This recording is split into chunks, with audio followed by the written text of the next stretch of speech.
Huy ka ba yun? Meron tayong balita na kumakalat ngayon. Kailangan na raw ng NBI clearance o good conduct certificate para makapat-apply ng UAE visa. Totoo ba ito? Kasama ba ang mga Pilipino? So yan ang pag-uusapan natin ngayon. Ayon sa pinakahuling impormasyon, nagpatupad ang UAE ng bagong requirements para sa ilang nationality na nag-a-apply ng bagong residence o employment visa. Ang bagong dokumentong hinihingi ay ang Good Conduct Certificate o Police Clearance Certificate bilang bahagi ng mas mahigpit na background verification ng UAE. Pero ito ang mahalagang tanong. Kasama ba ang Pilipinas? Sa ngayon po, hindi pa. Yan, okay, lilaw naman po Sa ngayon po, hindi pa. Batay sa kasalukuyang rollout, hindi pa kabilang ang Pilipino sa unang phase implementation. May mga ulat na nasasabing maaaring maisama ang Pilipinas sa susunod na phase, ngunit wala pang opisyal na announcement mula sa UAE Authority. Nagsasabing mandatory na ito para sa lahat ng Filipino applicants ngayong araw. Ayon sa inilabas na impormasyon tungkol sa phase rollout, ang Philippines o ang Pilipinas ay nakalista sa Phase 2. Phase 2 na may target implementation this August 15, 2026. Okay? Ibig sabihin po sa kasalukuyan wala pang official na requirements para sa lahat ng Filipino applicants.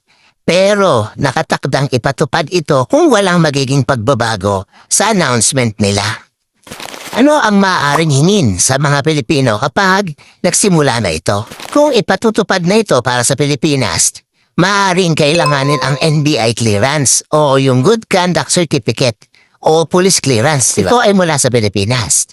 Dapat itong ma-attest o ma-authenticate ayon sa UAE requirements bago isumite o isubmit sa visa application. So ano yung ibig sabihin nito?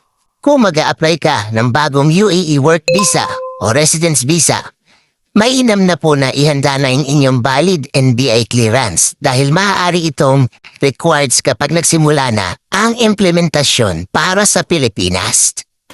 Kung renewal ng visa o change employer or transfer of sponsorships, maaaring iba ang requirements depende sa Immigration Authority at visa categories. Tandaan, huwag basta maniwala sa mga viral post na nagsasabing lahat ng Pilipino ay kailangan agad-agad ng NBI clearance. Hintayin pa rin natin ang official advisory ng UAE Immigration o ng iyong employer at ng Visa Processing Agency bago mag-submit ng mga karagdagang documents. Pero mahalagang paalala po ang video na ito ay para lamang po sa mga pampublikong impormasyon at awareness lamang po. Hindi ito opisyal na anunsyo ng UAE government o ng alamang UAE authorities at hindi rin ito legal advice ng immigration. Palaging sundin na opisyal na requirements na ibinibigay sa iyong visa application.